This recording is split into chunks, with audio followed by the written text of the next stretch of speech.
Good morning, everybody. Welcome to The Point. We're all doing well on this Thursday. We get a lot to get into today.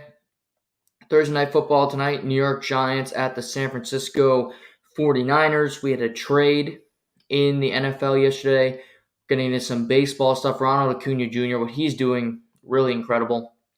What he's trying to achieve in the next 10 days, if he can get there, would be setting another record, and I think all but lock up his National League MVP. Bunch of UFC fights announced last night by Dana White that I talked about actually earlier in the week that I wanted answers to. He gave them to us, so we'll react to that later. But I want to start today with the National Hockey League. It's been a minute since we talked about the NHL in detail, but NHL training camps opened up across the league yesterday. The regular season starts on October 11th, which is not that far away, just a few weeks. We got preseason games, I believe, starting Friday. As I mentioned, teams are going over to Australia to play games, so it's locked and loaded.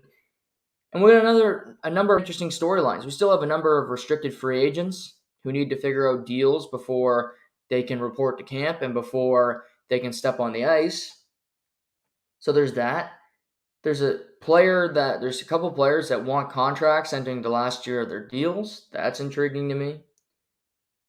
But I want to start off with really an obvious choice and a lineage with this team that is as good as it gets.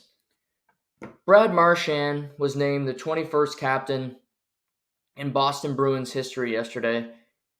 Marchand, now 35, obviously follows Zdeno Chara and Patrice Bergeron as team captains for that franchise.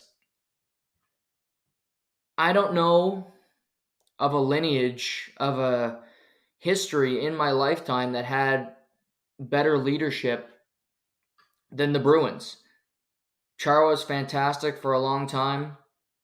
Then Bergeron took over, consummate professional, one of the best defensive centers in league history, 7 Selke trophies, Stanley Cup, Olympic gold medals, all of that. And now Marchand. And you might look at Marchand and go, okay, he will lick people from time to time. He's not everybody's cup of tea. He doesn't mind getting into fisticuffs. He plays on the edge. But he is Boston Bruin. He's been there his entire career. These 3 guys love playing with one another. They bled with one another. They created, and this word's used too much, but it's true in Boston. They created a culture where you played for one another and not for yourself, and that's amplified in the salary that Marchand currently makes, what Bergeron made during his career, and even Chara. These guys could have made more money. They could have asked the Bruins to make more money, but they didn't, because they wanted to keep the team competitive. They wanted to keep the team relevant and keep them in a Stanley Cup contender for a long time, and they have been. The Bruins, since winning the Cup in 2011, they've had a few years where you drop out of the postseason. Things might happen, injuries. But more often than not, the Boston Bruins are a very good regular season team. They compete hard in the playoffs, and they're always threatening. And this year, I think will be different. I think it'll be a tough season for the Boston Bruins. I don't think it's a cakewalk for them, even just to make the playoffs. I think will be difficult. But it doesn't change the fact that I look at this choice, and it's the obvious one. He is the captain. Bergeron could have been a captain anywhere else. Marchand could have been a captain for a long time on other teams. And it's just a good story. There's been a lot of team captains named over the last couple of weeks. More and more teams have one. Chicago, one of the few teams this year that aren't going to have a captain. They're not going to name one yet because I think they want Connor Bedard to become the captain eventually, but he's not one yet. He's a soft-spoken little kid, and he needs to figure out how to play in the NHL. But looking at guys like Marchand, who's been there a long time, Adam Lowry, there is a shift a little bit. It's not just going to the team's best player. It's not just going to the guy that might put up the most points. It's the heartbeat of the team. It's the guy that will do whatever it takes for the team to win, that plays a certain style, that if you see the guy play, you go, well, I need to play hard because our captain's doing whatever it takes to win. So it sets that standard inside and outside of the locker room. But this is a good day. Brad Marchand is a great player. He's been a great Bruin for a long time. And I just thought I'd talk about that a little bit because he's been doing it a long time. He is 35 now. He's getting the captain late, just like Bergeron did, because Chara played so long. Who knows how long Brad Marchand will continue to play? Who knows how long he'll be a Bruin if the team isn't that competitive, if they aren't that good? But he deserves to follow in the footsteps of two of his past teammates in Big Z and Patrice. Let's move to Toronto. Couple things as they open camp. And the most interesting thing for me is they announced that Bill Nylander, who's entering the last year of his contract, as we all know, wants a raise, wants an extension. Team and the player have not worked out details yet, and it sure sounds like he's going to enter the season ready to ride it out and quote-unquote bet on himself. Well, Sheldon Keefe came out and said, William Nylander is going to be playing center this season. Okay, did not expect to hear that yesterday. I've seen William Nylander play center, and it's not effective. I don't get this. I don't understand it. It doesn't make a whole lot of sense to me. To me, it's just stupid.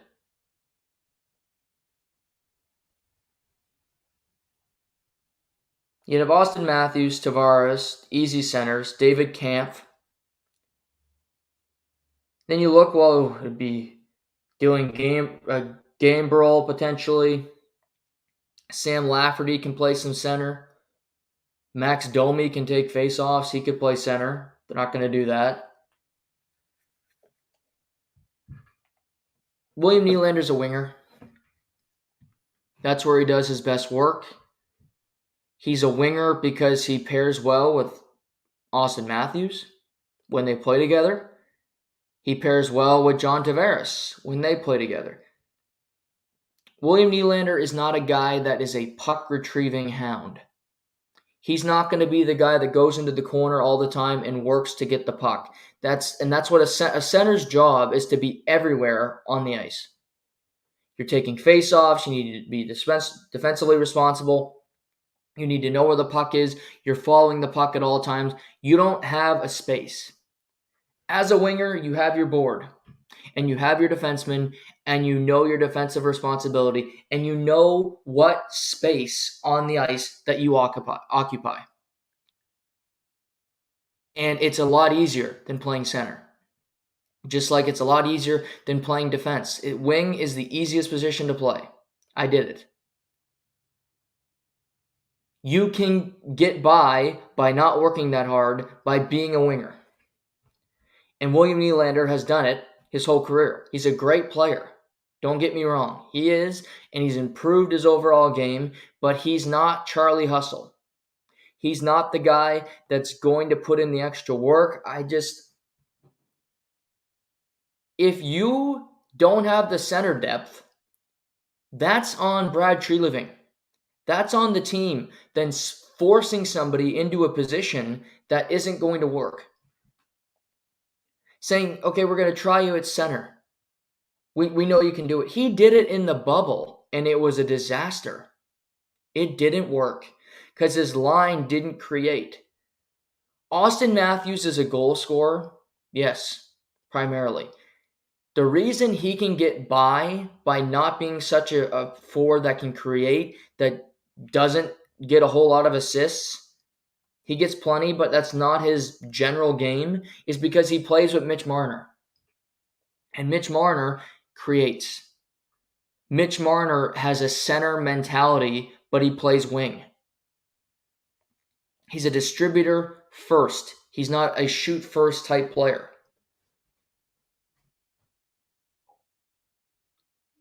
Toronto's never been a team that's been huge on work ethic, that's been huge on fundamentals of the game of hockey, defensive responsibilities. Not to mention, you're going to have William Nylander playing center with their defense score that, quite frankly, isn't that good. And this isn't me being hard on Toronto. I've said this before. They should cruise to a division title. Cruise this season. But you look at their defense. Riley, Brody. Okay, great. People love Morgan Riley. People hate him. I'm somewhere in the middle. He's not a number one defenseman. Again, you can't beat a dead horse. I can only say this so many times. They never choose to address it. TJ Brody's playing with him. All offseason, they talked about buying him out. They decided not to buy him out, so he's back. Apparently, he's good enough to play, and he's on their top defense. And he's on their top defense pairing. Second pair, Jake McCabe and John Klingberg. If that's what they go with, that's scary. Jake McCabe was awful in the postseason. Awful. I like his overall game. I like that he has bite. I like that he can skate. But then you pair him with Klingberg, who had the worst defensive metrics by any defenseman in the NHL last year. I'm going to repeat that. The worst metrics by any defenseman in the entire NHL. So you have McCabe, who can cheat a little bit, and Klingberg, who cheats every time. Unless he's changing his game, changing his persona, that scares me. And then your third pair, you have 40-year-old Mark Giordano, or is he 41 now, and Timothy Liljegren.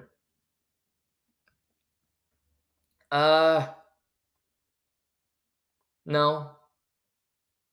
I don't know how you go through an off season and don't improve your defense so that Mark Giordano is no longer there. I get it. You signed him to a 2-year deal. I don't care. I get him to retire. Give him a job in the front office. You telling me Brad wouldn't have done that? Everybody does it. They did it to Spezza. Now he's an assistant GM. He had no qualifications other than being good guy Jason Spezza. Gio was a captain for Tree Living for 8 years in Calgary. Couldn't give him a job in the front office, give him a scouting job, something, player development. But they go through an off season, and I like a lot what they did. I like the Bertuzzi edition. I like the Domi edition. Ryan Reeves, still don't get it, but people like it. Leafs fans like it because they think it's 2004 and there's a lot of fighting, but whatever. They'll be wrong when they're wrong. Matthew Nyes, we'll see.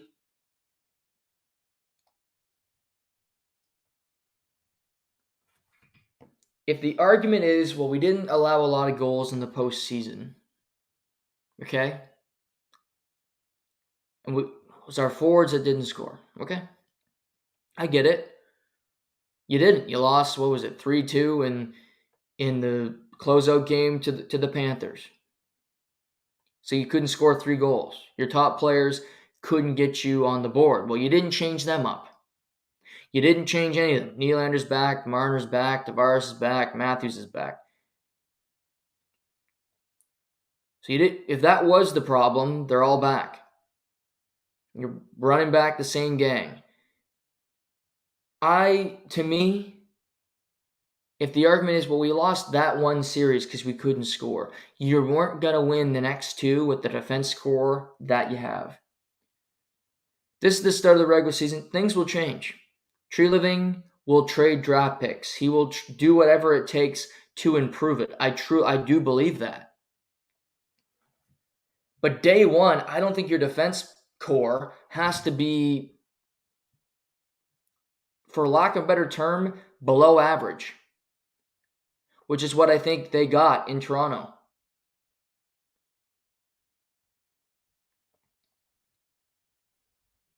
There's nothing impressive about it. It doesn't fear you. It doesn't scare you. As opposing forwards, you go, okay, we got to go against these guys. Sign me up.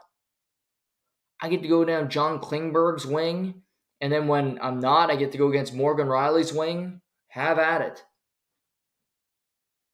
But I hope the goaltending's pretty solid because,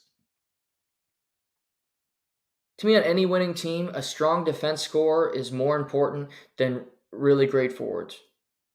Every time.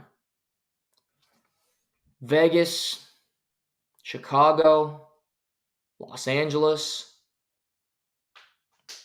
Those are just the last couple teams that come to mind. Pittsburgh was the outlier because they didn't have a great defense score, but Dumoulin played really above his skis those couple seasons where they won. He was so fantastic. Washington had a really good defense score when they won. St. Louis, obviously, with Pietrangelo and that whole core there. Parayko. You need it. You're going to score goals because if you have a really good defense core, they will provide offense. Like Vegas' defense core did last year. That was the hallmark of their team. Mark Stone is great. Riley Smith's a good player. My guy Barbashev is awesome. He's just a winner of all winners. Yes. But Pietrangelo, Alec Martinez, Shea Theodore. You have 2-3 guys that can just log minutes and do it seamlessly. You're going to be in good shape. White Cloud is the back end of their defense, and he's pretty damn good himself. Just saying. I also don't, if I'm William Nylander, this either is a home run or a drag bunt for my next contract. Because if he plays center and he's great, and I'll admit that I'm wrong when it happens, he might make more money. Because centers typically make more money than wingers because, as I said, center is a more important position. So if he pivots to being a full-time center, which I don't think he will, but if it does happen, Leafs will have to pay more money. Or the other team that when the Leafs let him walk. But the other side of the coin, if the Leafs have him play center and he sucks at playing center and his numbers dip and he doesn't look as competent, then guess what? The number goes down from the Leafs or the next team because he didn't put up the numbers he did the year before. 80 plus points last season, 40 goals, great year. But you got to do it again. Because you need to do it in that contract year for teams to pay you. Just as some of these sucker teams like a Thomas Vanek, the Lucic deal, Kyle Oposo when he got that huge contract, teams just, they give in. Oh, you were great the last year of your contract. The other 4, who cares? I'll give you the money because you're the best player available. Teams are getting smarter with this. But teams have to get more and more prudent at realizing what they can and can't do. We got a hard salary cap. I can't give Bill Nylander this amount of money if I want to get a really good center and a number 1 defenseman. It's just not in the cards. I can't do it financially. If I want to build a team that is strong on all three phases, which is, honestly, if Toronto lets Bill Nylander walk, that's the position they'll put themselves in. Because they will be able to get a good goaltender, a number one, maybe. Maybe they'll finally go out there and get a number one defenseman, which they haven't had in 20 plus years. Spare me, Thomas Caberlet. Spare me with that. They haven't had one in 20 plus years. Maybe that would change your fortunes. Didn't win a playoff series in 19. Maybe you'll figure out a way to actually get farther if you address a certain part of your team that you've never addressed. Tried with Phaneuf, swing and a miss. Tried with Komisarek, swing and a miss. Anybody else? Bueller? I don't think this is going to work. I don't know how long it goes into the regular season with him playing center. He's not a center. He got drafted as a center. He just isn't. All the talent in the world. But figure it out. Max Domi can play third line center. He just can. Matthews, Tavares, Max Domi. That's the three. David Camp is your fourth line center.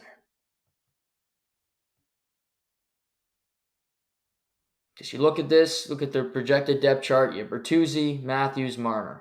Great line, don't get me wrong. Then you have Domi, Tavares. On this one, they have Nylander. Well, he's got to play center. So that would likely bump up either Nyes or Youngkrok. See how Nyes looks. Which leaves then Nylander, say Nyes and Lafferty. And then Camp, Dylan Gambrell, and Ryan Reeves. I think Nylander's going to be thrilled with playing with Matthew Nyes and another bit piece, Sam Lafferty or something like that. I don't think so. I think his number's going to skyrocket with that group. I don't think so. But good luck. Other piece of Leaf news. They announced yesterday. This is just brilliant. This is Leaf 101. That Matt Murray requires a significant surgery, and that will happen within the next week.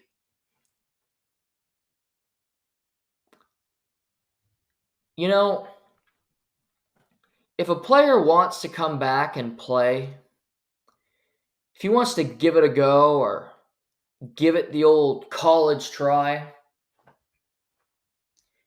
he would have that surgery in the summer. He would do what it takes to be ready come training camp or shortly thereafter. The Maple Leafs were done in early May because you got to get to that UFC event in May, so you know they're done by then. So that leaves June, July, August. It's September 21st. Is today the first day of fall? Might be. Not sure. Sounds like it might be today. Don't care. But that just came to mind.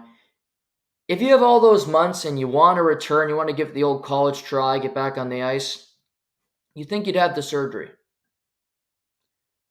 But Matt Murray goes through his summer doing whatever he does, hitting the beach, a little swim, a couple rounds of golf, who knows. And he's going to have the surgery a week after training camp starts. Let me tell you what this is. This is an agreement between the Toronto Maple Leafs and Matt Murray to put him on LTIR, where his money will not count, and he gets to collect every cent of his contract, and they don't have to play him. This will never be looked at as CBA. Teams can hide it behind LTIR and injuries. But this is what's happening.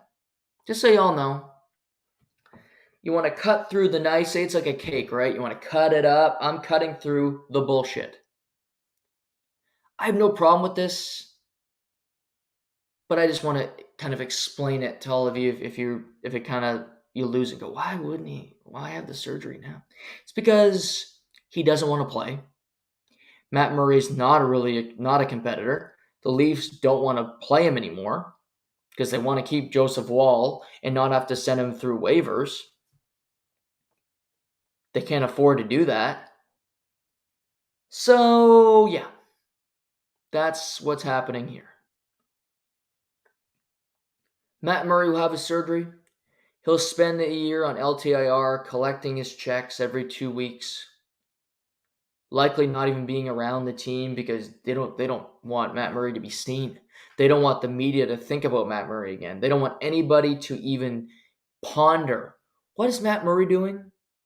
What's happening with Matt? Is he going to be coming back? They don't want that question ever again. Until his contract runs up, they're finished paying him, and then they'll send him out on his merry way. Because only then will they address Matt Murray, wish him the best in his future endeavors, whatever people say when they pretend to be nice, when they really don't give a rat's furry ass what the person's doing anymore. This is the game the Leafs are doing with Jake Muzzin. He's already been ruled out for the season.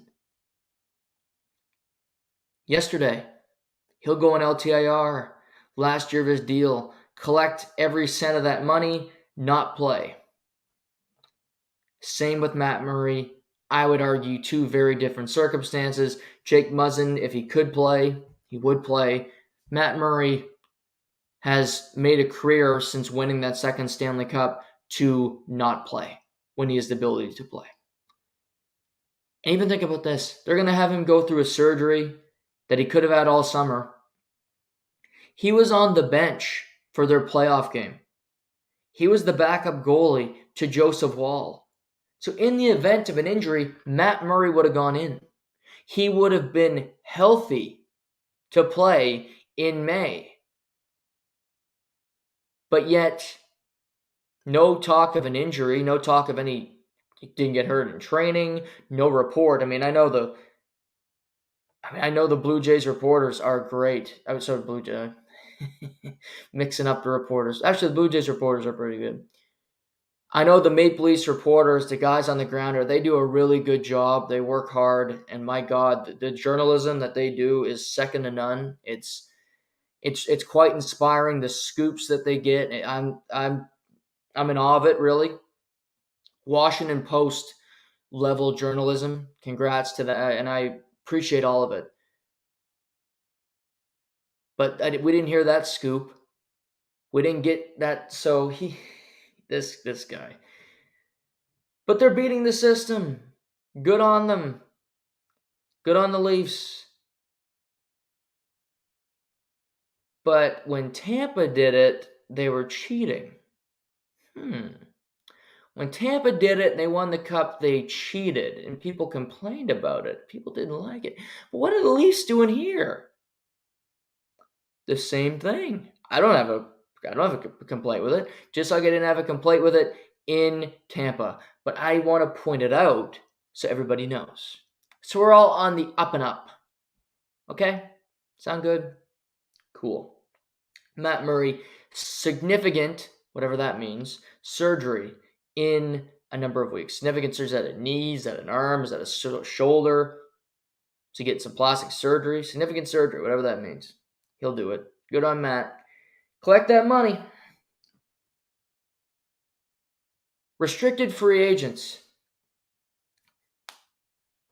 As we get closer to the start of the season, if you are a restricted free agent at RFA, you need to figure out a contract with your team. You weren't salary arbitration eligible. You could have been given an offer sheet by other teams, but we're in training camp. People aren't going to be spending the money. So you need to figure out what you're going to do. Trevor Zegras is, in my mind, the biggest name that remains unsigned. Trevor Zegras is 22. Left winger, Anaheim Ducks.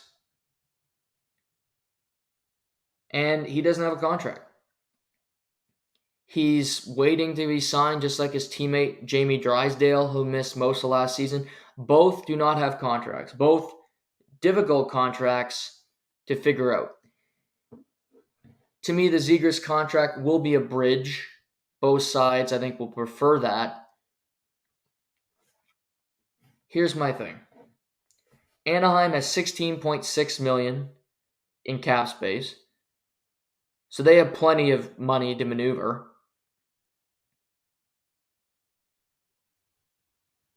Trevor Zegras is not worth the big deal. Trevor Zegras is unlike Cole Caulfield, for an example, where he got 7 years because of his production, and Montreal took a chance on him being productive. On Dylan Cousins, who got that huge contract from Buffalo. They have both been better players in their short NHL tenures than Trevor Zegras. To me, Trevor Zegras has been feasting on the World Juniors, feasting on the Michigan goal since he entered the league. Now, I will also argue it doesn't help that he's been playing on maybe the worst NHL team the last 2 to 3 years. But it doesn't change the fact that his production has not been all that impressive. His work ethic, or lack thereof, is apparent when you watch the Anaheim Ducks. And I don't think he's been all that impressive as an NHL player. He has a lot of holes in his game. He has a lot of parts of his game where you go, wait, what? That's what he does on a regular basis? Plays in Anaheim, so he goes under the radar. They're not that interesting of a team to watch. True, I'll confirm that. But his career high in points is 65. He had 23 goals, which that's his career high thus far in the NHL, which is it's fine. But that's a 20 goal score. 20 goal scores are a dime a dozen. 20 goal scores aren't all that impressive. He had 18 points in 7 games at the 2021 World Junior Hockey Championships, where he was named tournament MVP. But defensively, he's inept. He doesn't bring you anything. His defensive ability, I would say one of his biggest weaknesses in his game is ownership of the puck. He doesn't care when he has it. If he gives it, he doesn't care if he gives it away. And that's one of the worst attributes you can have as a player, in my opinion. You need to care about having the puck. You need to keep it, protect it, and control that ownership, value it when it's in your possession. So if I'm the Anaheim Ducks, I'll be quite frank here. I'm not going above $3.5 million for Trevor Zegras. He's not worth it. He hasn't earned it. And he's not worth the gamble of going 7-8 years at 7 or 8 million, where you go, oh, we can have a bargain for this player because he's going to be really good. I haven't seen enough to tell you that he's going to be a great player. Cole Caulfield has scored 30-plus goals. Cole Caulfield has that release. He's been a power play specialist, and he hasn't been playing on great teams either. But yet he's had that production. You've at least seen it consistently. Dylan Cousins and Trevor Zegras are polar opposites. Dylan Cousins is a workaholic. He's a workaholic. He's tenacious. He has great finish. He's a team player. He's not just, oh, I'm going to go score a bunch of points. I'm Dylan Cousins. That's not his game. His game is, I want to be on this team. I'm not going to be the most talented player on my team because I got this guy, this huge, awesome player in Tage Thompson. But you know what? I could be a second-line center for the rest of my career. And here's a newsflash. Dylan Cousins has his career high in points is 68. That's more than Trevor Zegras. Dylan Cousins scored 31 goals last year, making the jump from 13 to 31 in his sophomore to junior seasons, going from 25 assists to 37, 38 points to 68 points. And for all the old heads out there, from a minus 19 to a minus 3 on teams that just didn't make the postseason. Zegras got worse or stayed the same. And Cousins got a 7-year deal from the Buffalo Sabres because he's worth that. He's worth the risk. I think the kid's a stud. Again, will never be a number one center, but do I think Dylan Cousins, who's made the jump, could he get to 80-plus points? Yeah.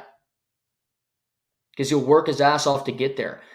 I don't see that with Zegras. He's got a lot of flair.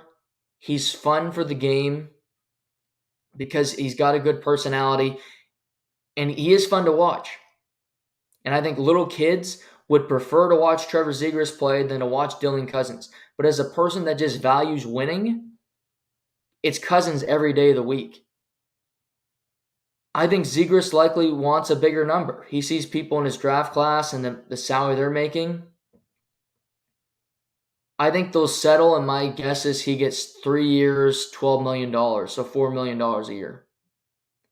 And I think that's rich for what he's done and what the value he provides. I'm not rooting against him. I'm just talking about his game and what he deserves to make. 3 years, $12 million would be plenty for a player like Trevor Zegras. And if you really, you're like, God, no, you're being harsh on him.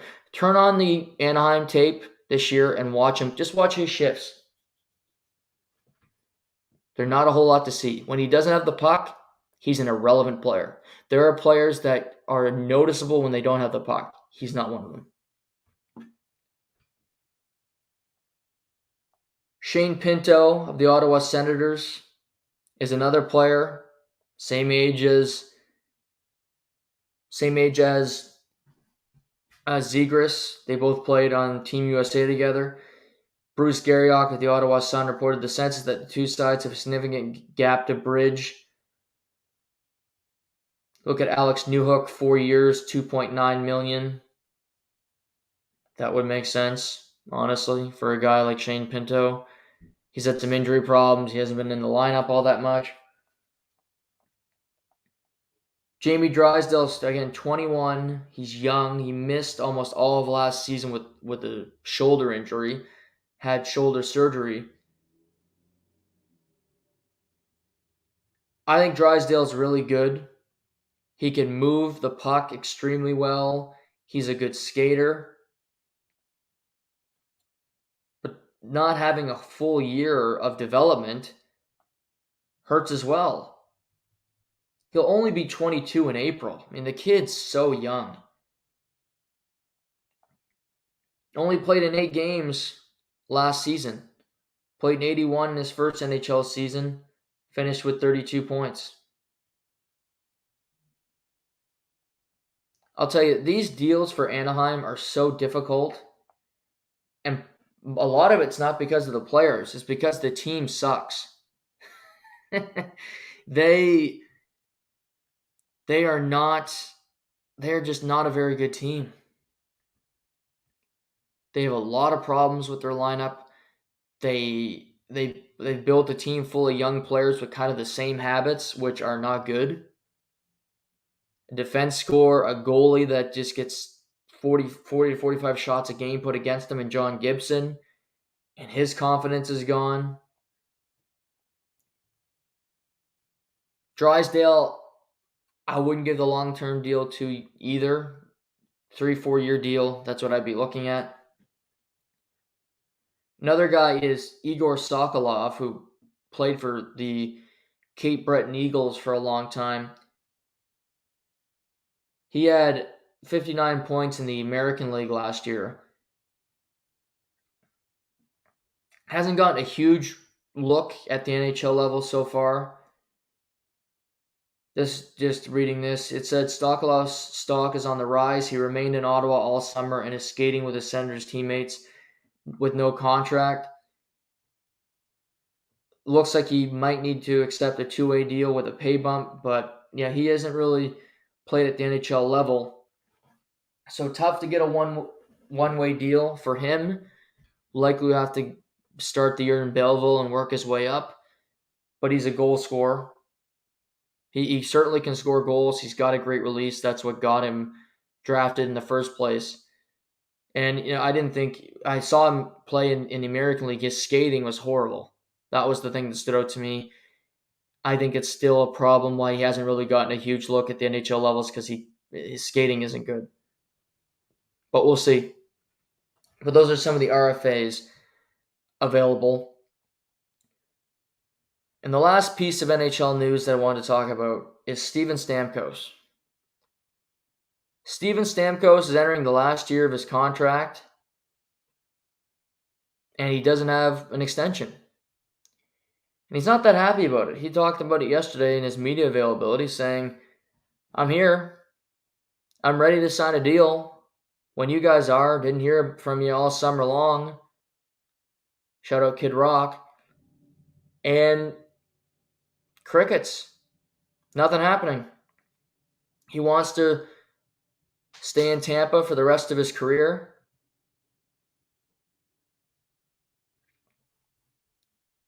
Stamkos has been good. Since his injuries, we looked up and go, his career is over. He's kind of got that Jonathan Taves arc where he's not healthy anymore. He can't keep playing. Since then, he's been healthy. He's been a great postseason player, winning multiple Stanley Cups, great captain. But Tampa, again, they're in a tough spot.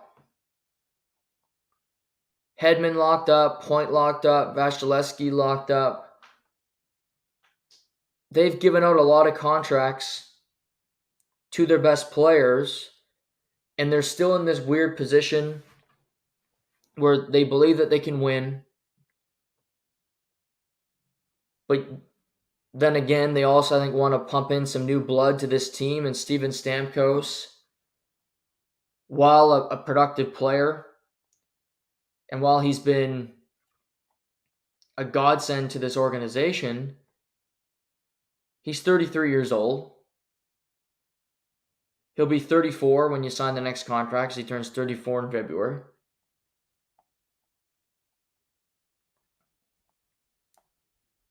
He had 84 points last season in 81 games. 106 the year before. 19 points in 23 playoff games, 4 points in 6 postseason games last year.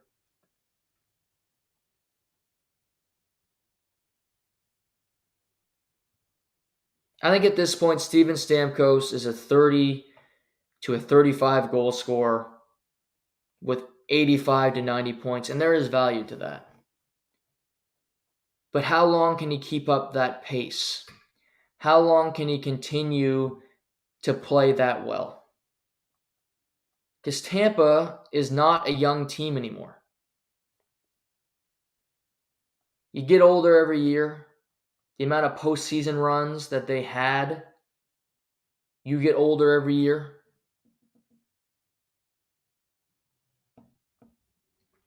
Going to the Stanley Cup final. You look, Kucherov, he's in his 30s, Point, Stamkos, Hagel, Cirelli, Connor Sheary, Janot, Nick Paul.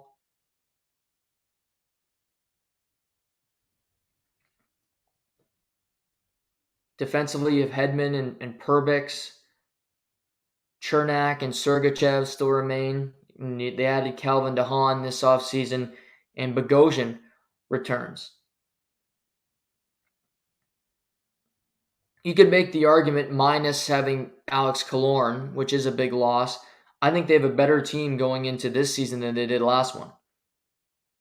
Keeping Hagel, having Cirelli healthy to start the season is a big deal. Nick Paul as your third line center playing with Tanner Janot is not fun.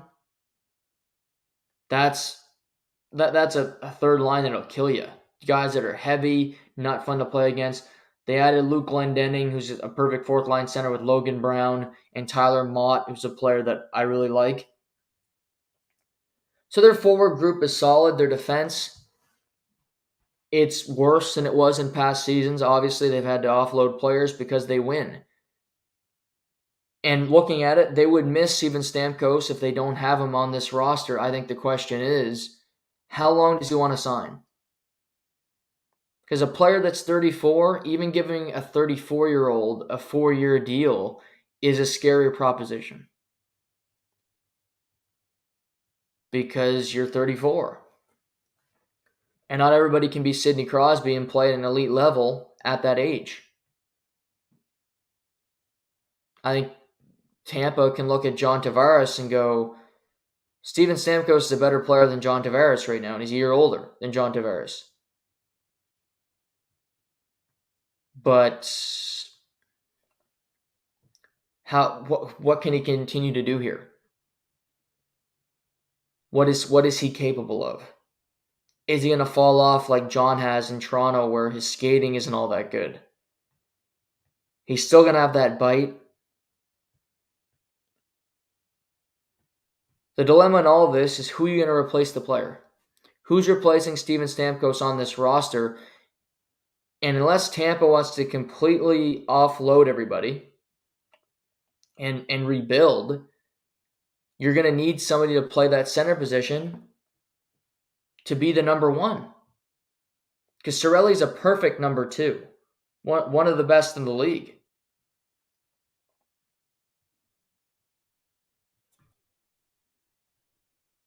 You'll need somebody to be the Stamkos on this team. And looking ahead at free agents, William Nylander's not a center. He'll be a free agent. Sam Reinhart, Mark Scheifele, Jake Gensel, who isn't a center anymore, Henrique, Michael Backlund, Brian Little, Elias Lindholm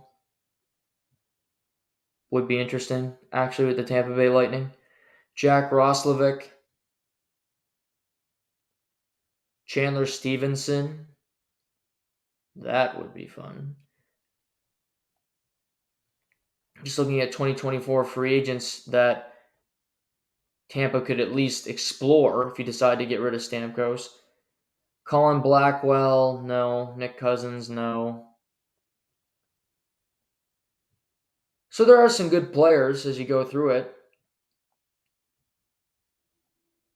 But there's nobody other than, I would argue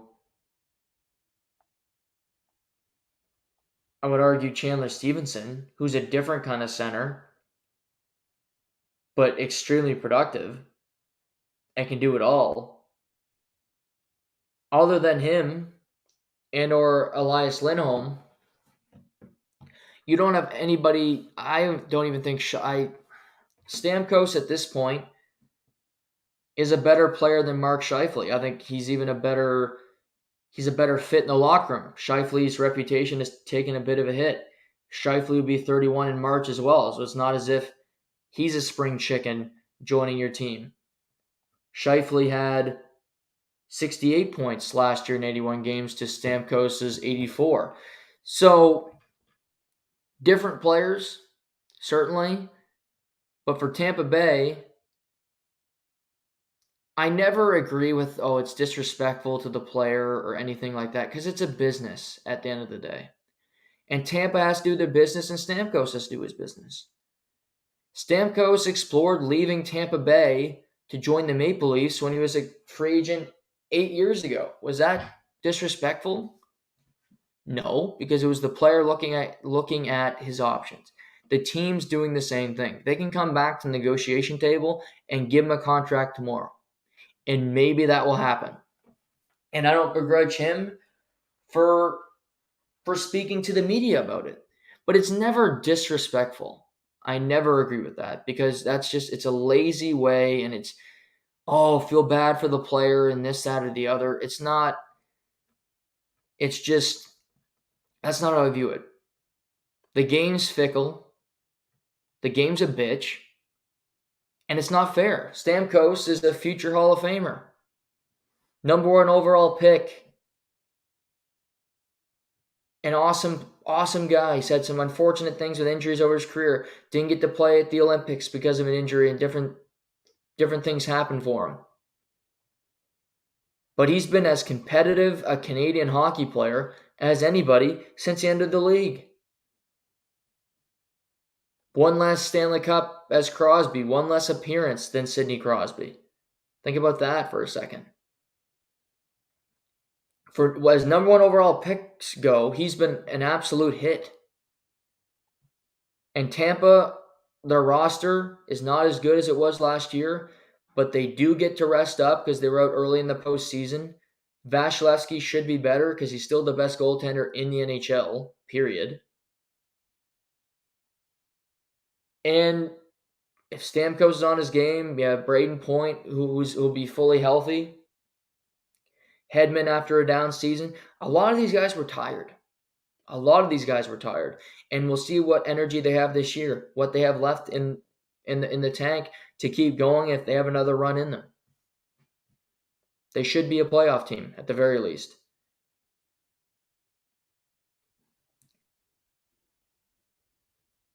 But it's interesting.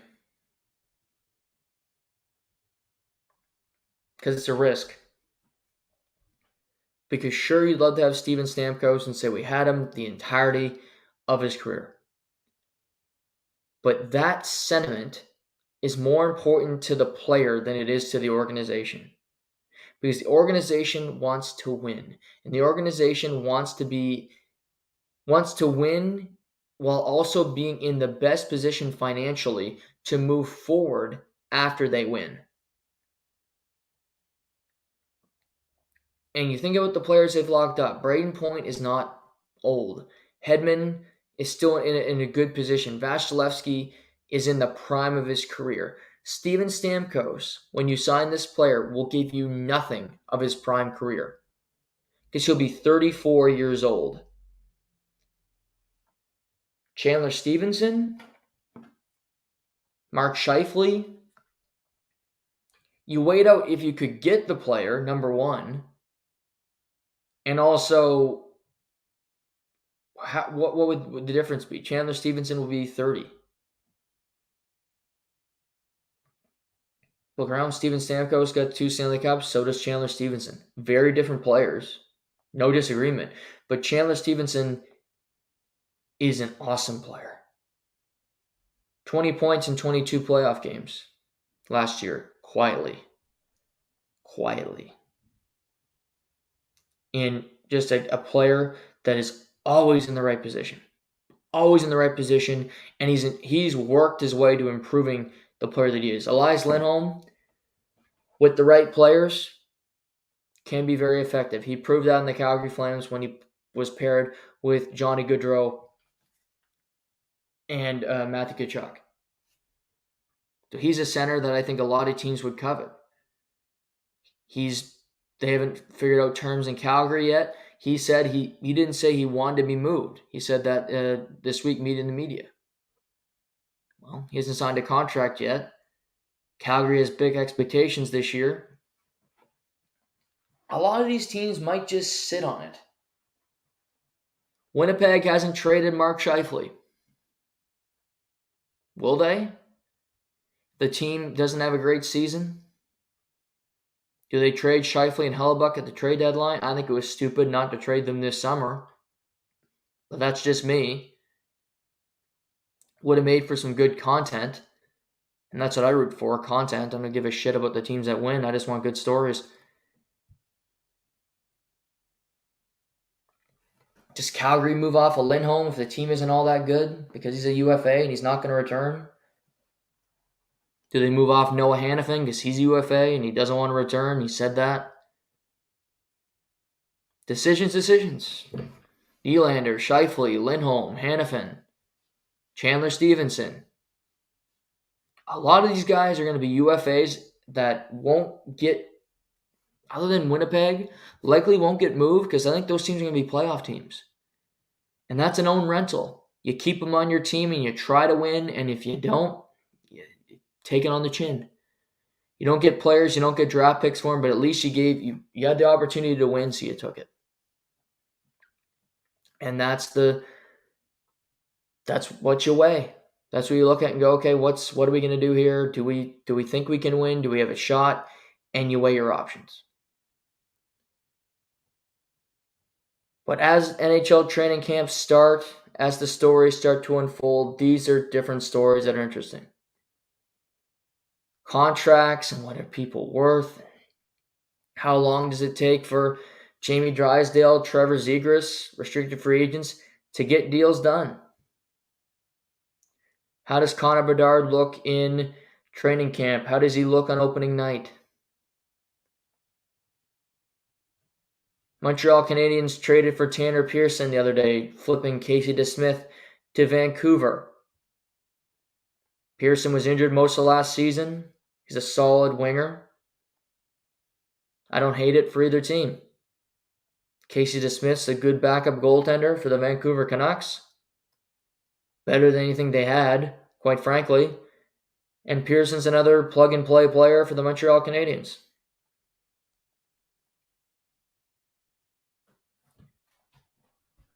But the NHL is back, in a sense. So that's good to see. Happy to have it back in our world. There was some Major League Baseball news as I was talking about the NHL, so I'm going to bring that to your attention. This isn't really breaking news, but I wanted to bring it up anyway. Toronto Blue Jays opening day starter Alek Manoah has received multiple injections to his right pitching arm in recent weeks following extensive visits with medical professionals, industry sources told Sportsnet. While team doctors have found no structural issues, muscle damage, or ligament tears, for instance, the 25-year-old has continued meeting with additional specialists in the last month. Those visits with doctors continue with a view toward ruling out elbow and shoulder issues as well as thoracic outlet syndrome, whatever the hell that is. With less than a week remaining in the AAA season and tests still ongoing, Alek Manoah has been shut down from throwing. As such, a season that began with promise ends with uncertainty about what's next. So through all that jargon, the headline is Alek Manoah is done for the season for the Toronto Blue Jays. And what's more interesting is that he's getting shots. It's the way I read it. It doesn't sound like they can find anything wrong with him, but they're giving him treatment, going through all this stuff. It sounds like it's more about Alek Manoah and not about the team. That he believes he has something wrong, and the team is going, no, we can't find anything. And the doctors are going, no, actually, Alek, we can't find anything wrong with you. So that sounds problematic to me. This sounds a bit weird.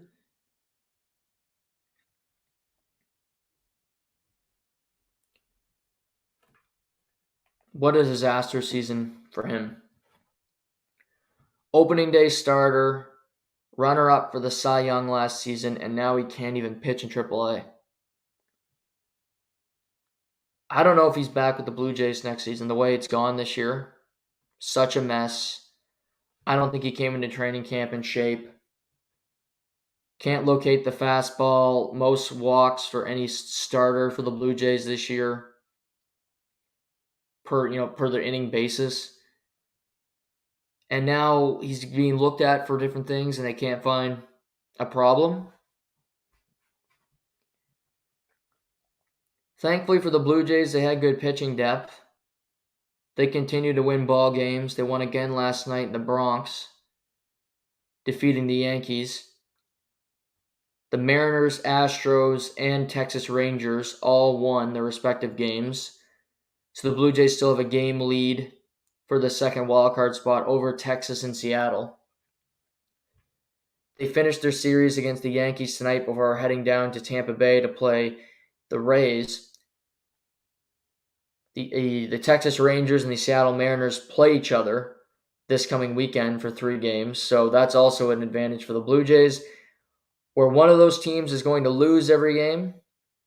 If the Blue Jays even play half-decent baseball against the Rays, as I said early in the week, they're going to make the playoffs. It's a lock. They're going to get in. In all likelihood, they might be the second wild card. It's better for them to be the third wild card so you can play Minnesota. But here's the thing: the Houston Astros are a flat out mess right now. They can't win. They have a half game lead on Seattle and Texas for the AL West lead. And Seattle and Texas both have a game in hand. They both have a game to play to catch up with Houston. They won a game yesterday, a walk-off over the Orioles, but they were struggling. They played Kansas City this weekend, so you have to think they have to take advantage of that.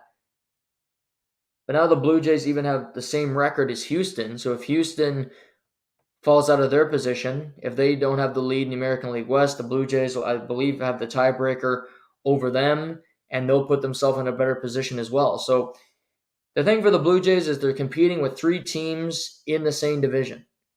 And the teams play each other a lot over the next 10 days. While the Blue Jays get to play the Rays, who will be competitive because they're 2.5 games back of Baltimore for the lead in the American League and for the American League East and the lead for the American League in totality.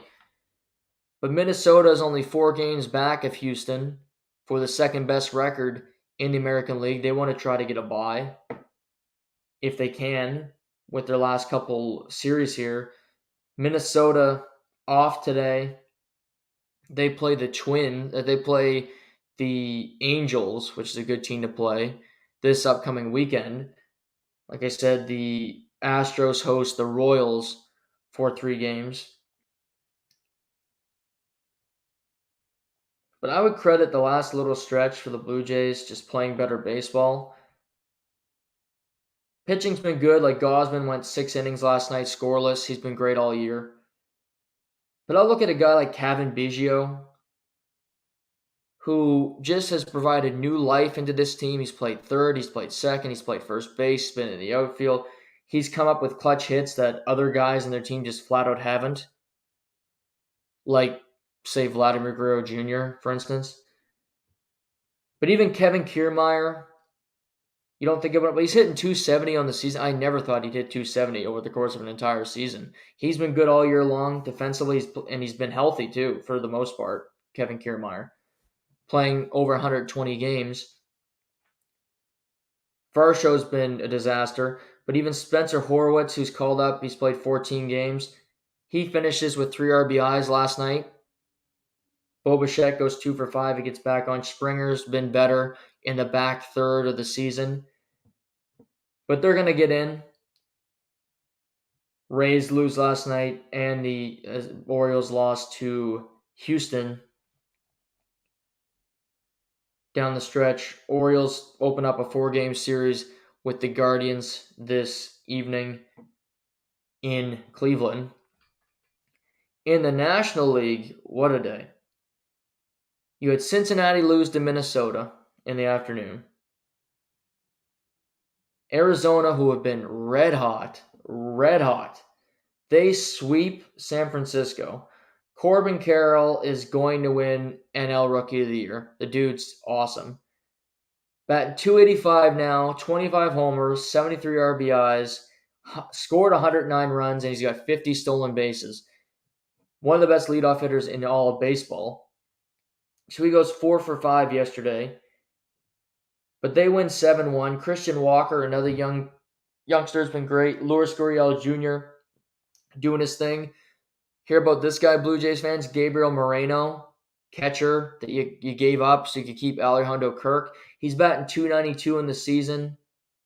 Went 3 for 4 yesterday. Okay, he doesn't have power, but at least he can hit a double without being tagged. Sorry, Kirky. They win, but then the Marlins lose a series to the Mets.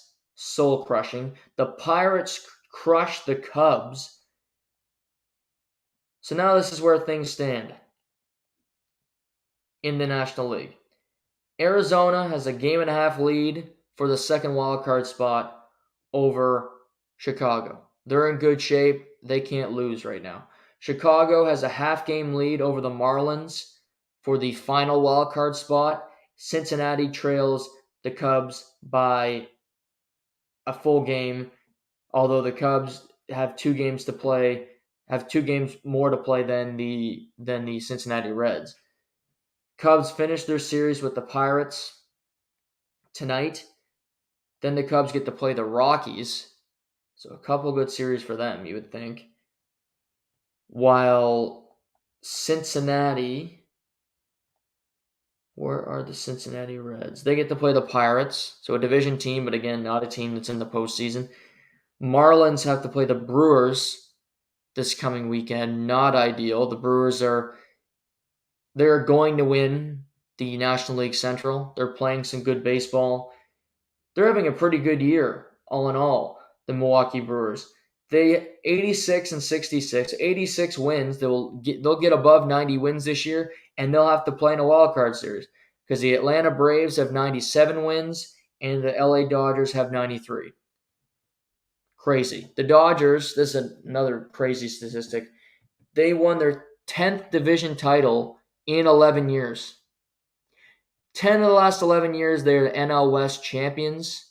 The one year that they did not win was the San Francisco Giants. Remember their incredible season where the Dodgers had the second most wins in baseball, but San Francisco under Gabe Kapler just were fantastic. Dodgers ended up beating them in the postseason. But what they've done, losing Julio Urias because he can't stop beating women, and losing Walker Buehler to a bad elbow, and losing Dustin May to a bad elbow, and losing Trevor Bauer because, again, he's another guy that can't stop putting his hands on women. They lose players left and right. And some of their judgment in signing players isn't all that good. But yet they have the depth to overcome it. They have the sense to go, why don't we trade for Mookie Betts? Why don't we sign Freddie Freeman? Sounds like a good idea. And the players they call up, the pieces that they add, just seem to work out for them. They are 4 back of the Braves, so that could be a race down the stretch to see who ends up with the best record in the National League, who will have home field advantage throughout the postseason because it's not about the wild card game anymore. And to be fair, Baltimore's only 2 back of the Braves. Baltimore still has a chance that the World Series could go through Baltimore if they play well in the next 10 days. Braves are off today. They open a series this weekend against the Washington Nationals. That's a series where you win some games, you'd think. But baseball is winding down, but you still have some races. There's still some intrigue as we go into the home stretch. NFL. Couple things. The Cleveland Browns signed Kareem Hunt to a 1-year deal worth up to $4 million yesterday. He was on the team last year, so this makes the most sense with Nick Chubb officially being put on injured reserve yesterday. He will have surgery today on his knee. They then said he's going to need another surgery in a couple weeks. So 2 surgeries. It's a massive knee injury. Multiple ligaments in there that need to be figured out. So Kareem Hunt is added as insurance. Jerome Ford, former University of Cincinnati Bearcat running back, will be the number 1. Kareem Hunt is the insurance guy there. The Los Angeles Rams traded running back Cam Akers to the Minnesota Vikings yesterday for a pair of 2026 draft picks. Cam Akers has been much maligned. He was a healthy scratch most of last year. He was a healthy scratch this past weekend. The Rams like Kyron Williams, the former Notre Dame running back. He's got 3 touchdowns on the season. So Cam Akers goes to Minnesota. Minnesota let Dalvin Cook walk. They also have been using Alexander Mattison, but he's been really ineffective through the first couple games. Had some fumble problems. And they get an upgrade at the running back position in a week where we'll talk about tomorrow. A really important game for the Vikings as they start out their season 0-2 as they prepare to face the 0-2 Chargers this Sunday. Tonight, Thursday Night Football in the Bay Area. The Giants are in town playing San Francisco, and San Francisco is a 10-point favorite tonight. For the Giants, no Saquon Barkley. Ruled out yesterday. Matt Breida, former San Francisco 49er, oddly enough, will be the starting running back. The Giants will also be without their Pro Bowl left tackle, Andrew Thomas. So, no Saquon, your best offensive player. No Andrew Thomas, your left tackle, to protect your quarterback. And on a short week, no less, against the best team in football. For the Giants to have a chance, they need to start on time, like they haven't the first two games, because they were outscored 60-0 in the first 6 quarters of their NFL season. They need Daniel Jones to be on the move, making throws, and they need some luck. Because looking at this game, you got Nick Bosa coming at you. You have Javon Hargrave in the middle of that defense. San Francisco is a great team at rushing the passer anytime. And when you don't have a great left tackle available to you, you're in trouble. Armstead, Hargrave, Nick Bosa, Dre Greenlaw, Fred Warner, I think they're gonna blitz a lot tonight and put pressure on Mac Jones to make plays quickly. Because the weakness of San Francisco is their secondary. Hufanga's great at strong safety, but Charvarius Ward got burnt a few times last week by the rising star of the NFL, Puka Nacua, who's got the most catches by a rookie in his first 2 games in NFL history. He's been great. But I think that if you look at the Giants and you say, okay, we're going to try to put Darren Waller in good position to succeed, we got to get this guy in open space. I think that's their game plan going into tonight. But Sam is I 10-point favorite at home. I'd hate that, and I'd love to say a cover. I would, by the Giants. But Thursday night games, the Rams did cover against San Francisco on the weekend, which is Sean McVay's special, kicking that field goal as time expired, knowing full well what he was doing, in my opinion. He couldn't win the game, but he said, okay, we'll kick a field goal so we lose by 7 and not lose by 10. And the number was 7.5 for the Rams to cover. Brandon Ayuk is a game-time decision for the 49ers tonight. They'll be fine if they don't have him. They have enough weapons. I think San Francisco's so good at running the football. The Giants, they haven't really had to defend it all that much this year. The Cowboys didn't do it a lot. Arizona, James Conner did a little bit. He's a physical runner. I just think without those 2 offensive players, it's going to be extremely difficult for the Giants to keep this close. You're on the road in San Francisco, short week on a Thursday. The play here, and I hate it because I like betting the cover, is to take San Francisco -10 tonight because I just don't see a way where the Giants keep this game all that close. If they get down early, it's dangerous time, and it could be another blowout for the Giants like it was in week 1. But tomorrow on the program, we're going to talk about every game this weekend. We'll talk about the lines. It's a great weekend for college football. The games this weekend, there are a number of them that are just extremely interesting. The lines, the games itself, where these teams are ranked in the country, huge stakes for these games. So we're going to talk about that tomorrow on Betting Friday here on To The Point. So be locked in for that because a lot of good tidbits coming tomorrow. But before we wrap today, Dana White last night goes to Twitter and announces huge fights for the next couple pay-per-views. UFC 295 is in November at Madison Square Garden. The headliner is John Jones versus Stipe Miocic for the heavyweight title. I talked about earlier in the week, we need a co-main event. We need something here. Is it going to be Kamaru Usman and Stephen Wonderboy Thompson? Is it going to be Ian Gary? Well, we know our co-main event now, and it's actually another title fight. It's going to be former light heavyweight champion Yuri Prohaska, who had to vacate his title last August due to a significant shoulder injury. He will be fighting against Alex Pereira, former middleweight champion of the world, for the vacant light heavyweight title after Jamal Hill blew out his Achilles. Interesting fight. Should be great. Two guys that don't mind just standing there and throwing with one another. Prohaska had defeated Glover Teixeira for the belt. He did not get to defend it, so technically he never lost it. Alex won the middleweight title, knocking out Israel Adesanya.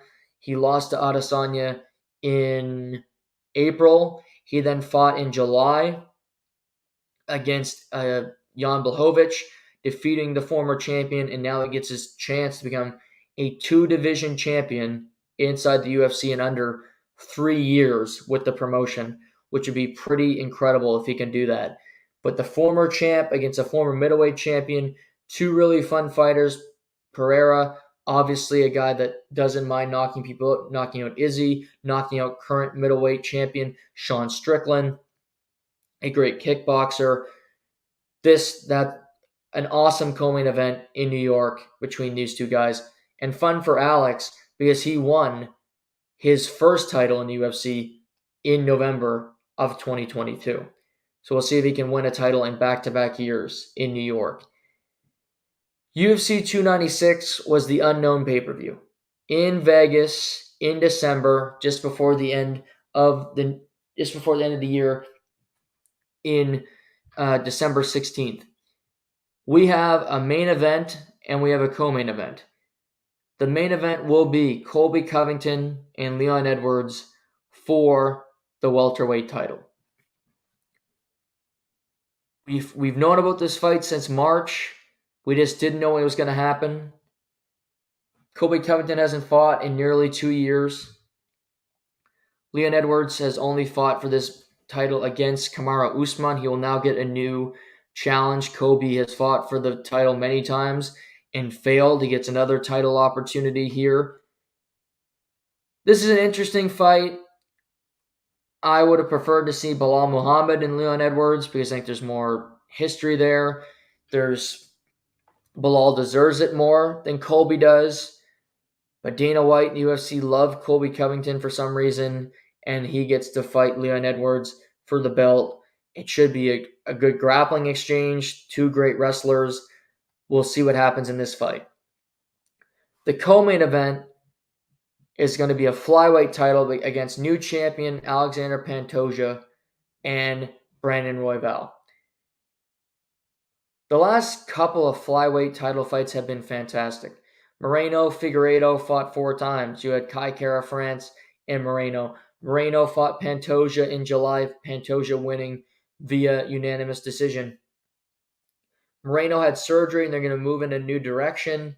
Now it is Pantoja and Royval. Royval winning in under 2 minutes in his last fight via knockout against Mateus Nicolau. So again, two guys who like to strike. Pantoja, who you worry about, okay, he burns out all his energy in the first round. He can't keep it going. He did against Moreno. He found a way to get back into it. Royval, another guy who's been in a lot of big fights. These two have met, I believe, once in the past, if I remember correctly. Just going to check this little site called SureDog for a second, which is my favorite. If you like to look up fights, they fought in 2021. I was right. Pantoja winning by rear naked choke. So here's another rematch, a chance for Royval to do what Pantoja didn't allow Moreno to. Pantoja's beaten Moreno 3 times. We'll see if he can get a win against Pantoja this time around. Since losing, he had beaten Rogerio Bentorin. He defeated Matt Schnell. He defeated Mateus Nicolau. So 3 straight wins for Royval entering this title opportunity for him. He's 19-6 as a professional. Two really fun guys. But those are our pay-per-views for this year. Abu Dhabi in October, which features obviously Charles Oliveira and Islam Makhachev, which is a rematch, but it's a fun. Also on that card, you get Hamzat Chimaev, Paulo Costa, which is amazing. You get Magomed Ankalaev and Johnny Walker at light heavyweight, which is a fun fight. Tim Elliott, Muhammad Makhachev, fun. Then you move into UFC 295 and you get John Jones, Stipe Miocic. You get the aforementioned Yuri and Alex co-main event. Matt Schnell, Steve Ursig is a fun flyweight tilt. Jessica Andrade and Mackenzie Dern. And then you pivot into UFC 296, which they'll still have to add fights in December. But Colby versus Leon and Pantoja versus Royval. So I'm very satisfied with these fights. I'm satisfied with these main events and the fights that are happening. We'll wait for Alex Volkanovski for 2024 to fight Ilia Topuria. We'll wait for Sean O'Malley to defend his title for the first time in 2024. For Sean Strickland to see who he fights next at middleweight in 2024. So those really are dates for the rest of the year. They're going to Sao Paulo, Brazil in November. They might be going to China in December before the end of the year. And then Dana White said they're already booked up until March. So they have fights up till March of 2024 and different locations that they want to go to. So UFC is booming. Things are happening. The opposite promotions. The PFL might be buying Bellator in the not too distant future. So mixed martial arts is booming. We'll also talk about that tomorrow. UFC Fight Night this weekend at the Apex. Fiziev and Gamrot meeting in a lightweight main event, which should be a fun contest. So, have a great rest of your Thursday. Enjoy Thursday Night Football. Great to have everybody, great to have all the sports starting up again and with everything to watch on the tube at once. So, until tomorrow, enjoy the rest of your day. This is To The Point.